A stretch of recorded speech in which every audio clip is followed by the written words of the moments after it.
Welcome to Board Pearls. This is episode 2 of 3 of the viral hepatitis chapter in the liver disease module.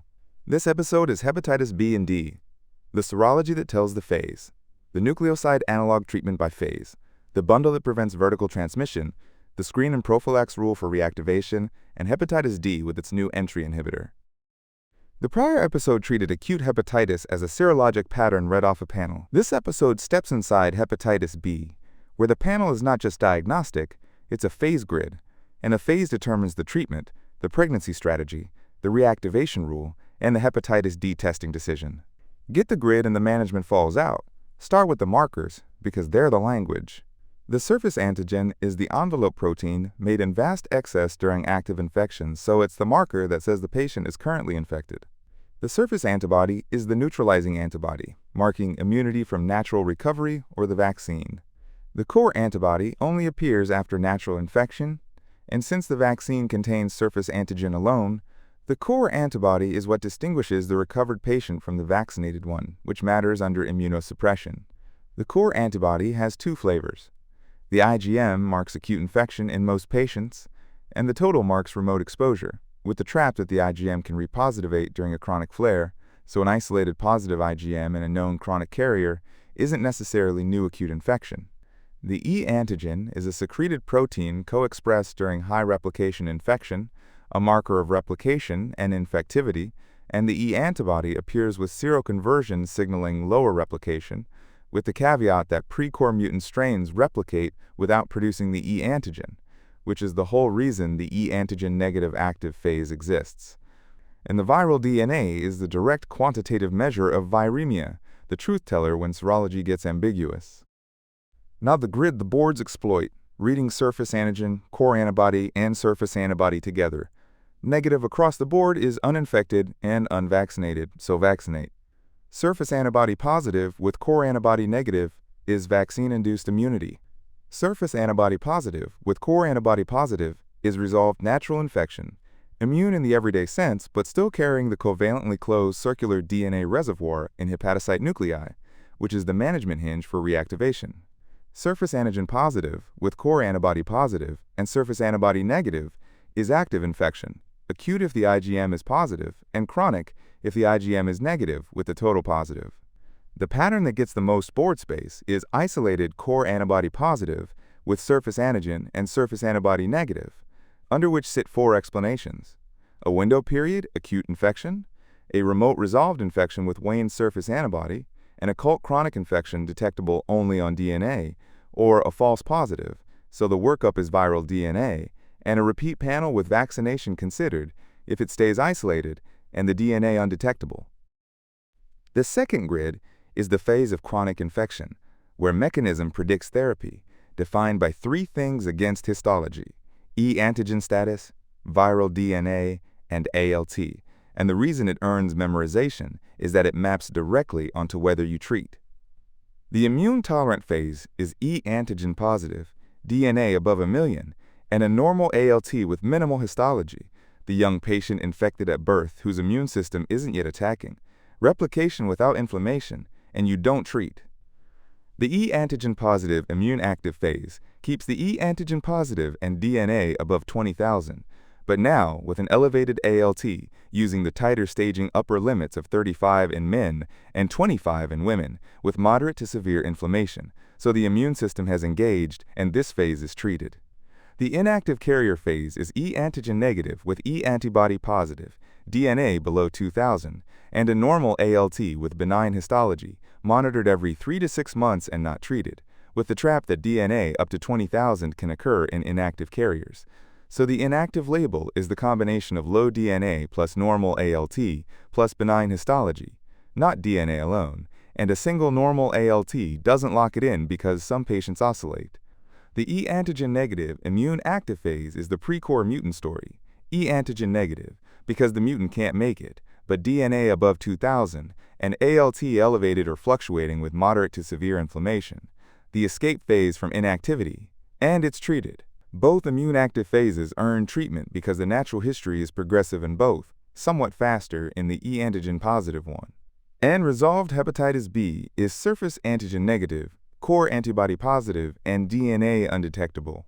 but the reservoir persists in the nuclei, which is the molecular reason these patients reactivate under immunosuppression.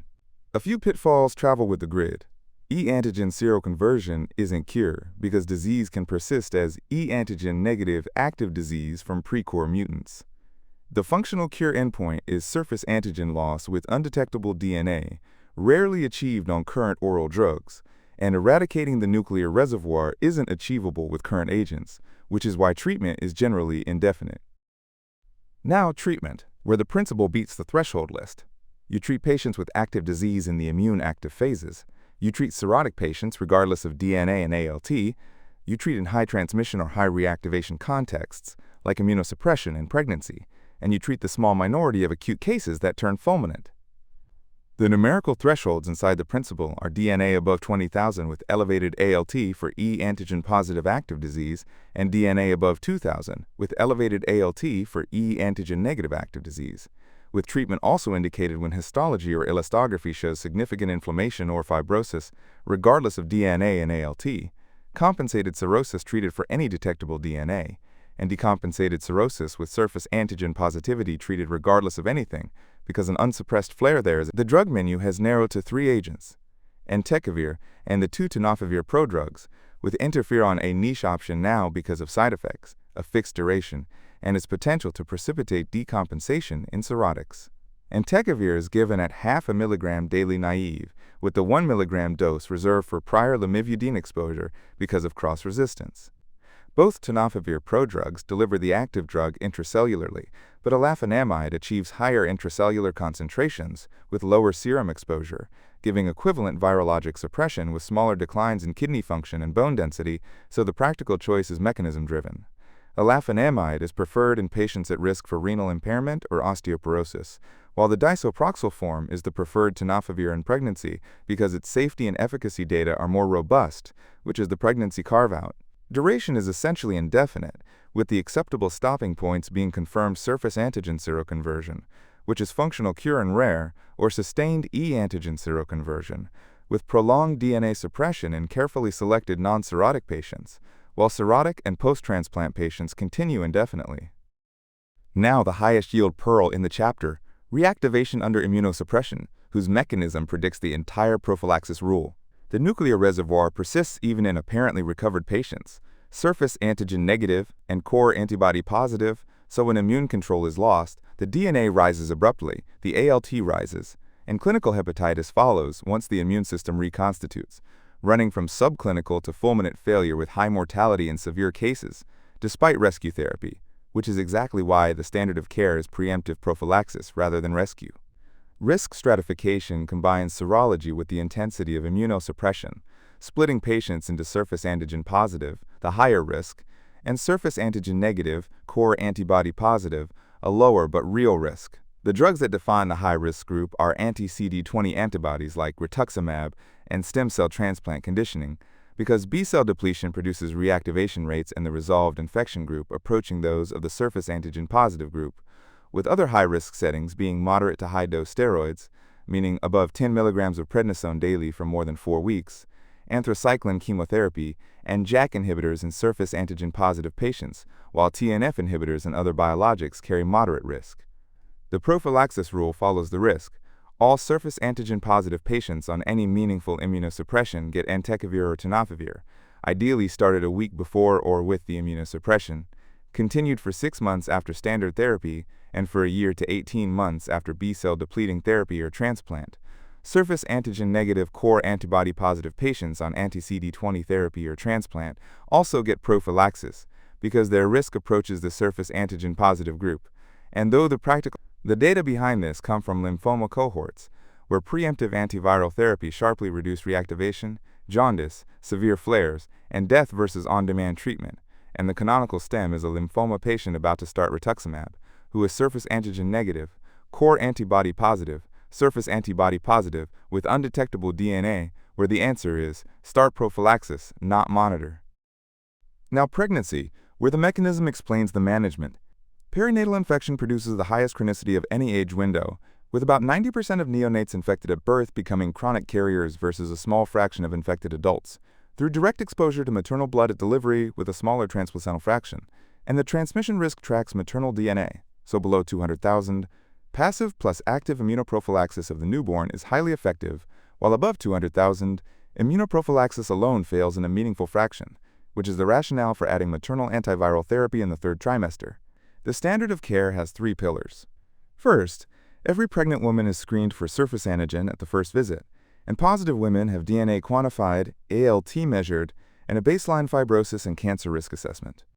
Second, every infant of a surface antigen-positive mother gets immunoglobulin plus the first vaccine dose within 12 hours of birth, regardless of maternal viral load, with the series completed over months and post-vaccination antibody testing confirming the response, and this combination reduces transmission from over 90% without prophylaxis to a low level, with residual transmission concentrated in high viral load mothers, which the third pillar addresses.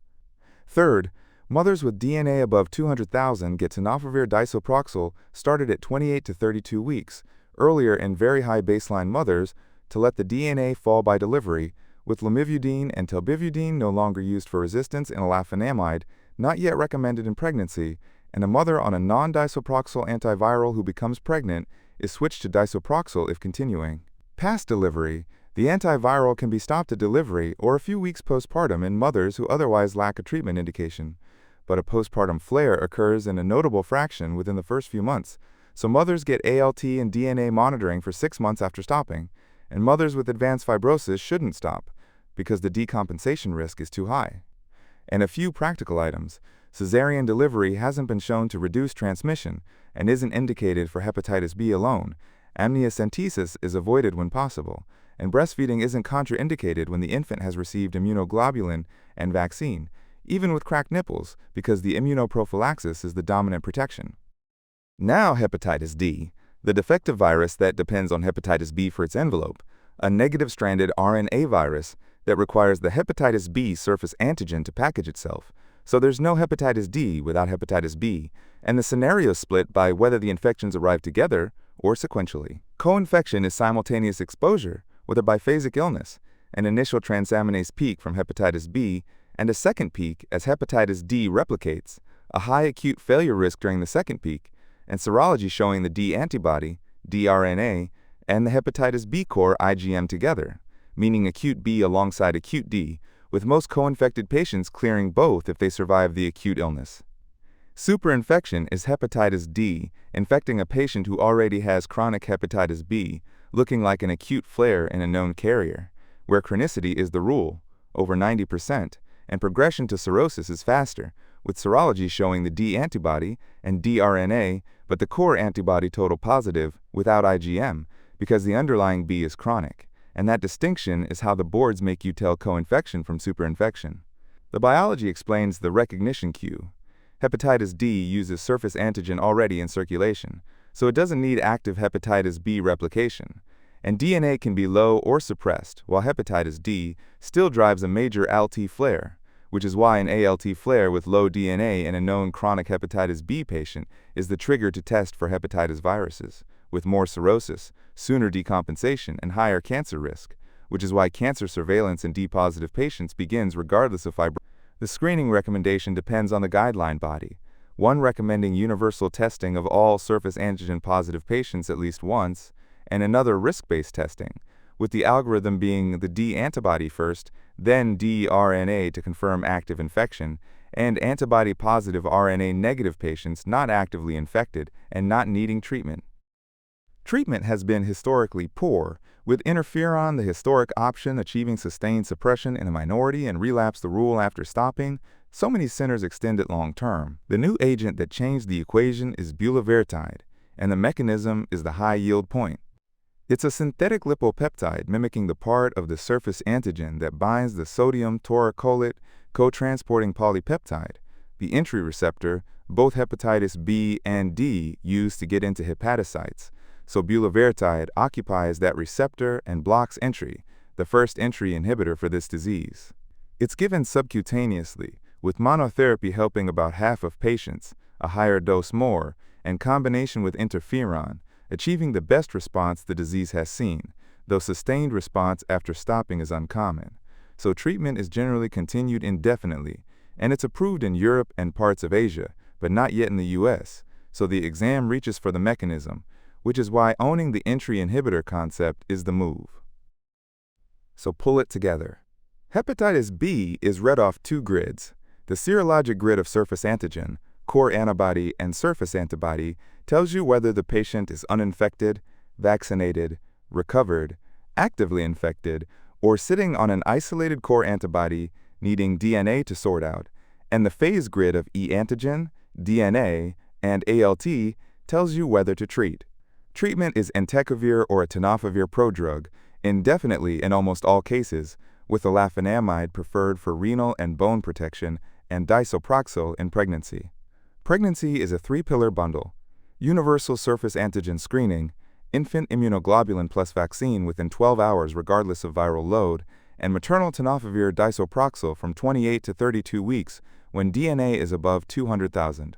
Reactivation under immunosuppression is the rule of preemptive prophylaxis over rescue, with the canonical stem being the surface antigen negative, core antibody positive patient starting rituximab. And hepatitis D always rides on hepatitis B, is the most aggressive of the chronic hepatitis viruses, is triggered as a test when a chronic hepatitis B patient has an ALT flare with low DNA, and is now addressed by the entry inhibitor bulevirtide.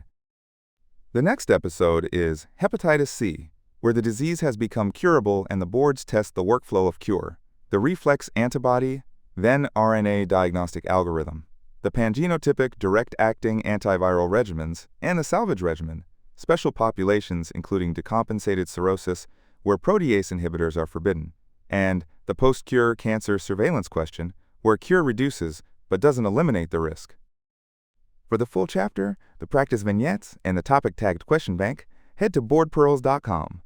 You'll find the rest of the series on Apple Podcasts, Spotify, or wherever you listen to podcasts. That brings us to the end of episode 2 of 3 of chapter 18, and I'll see you in the next one.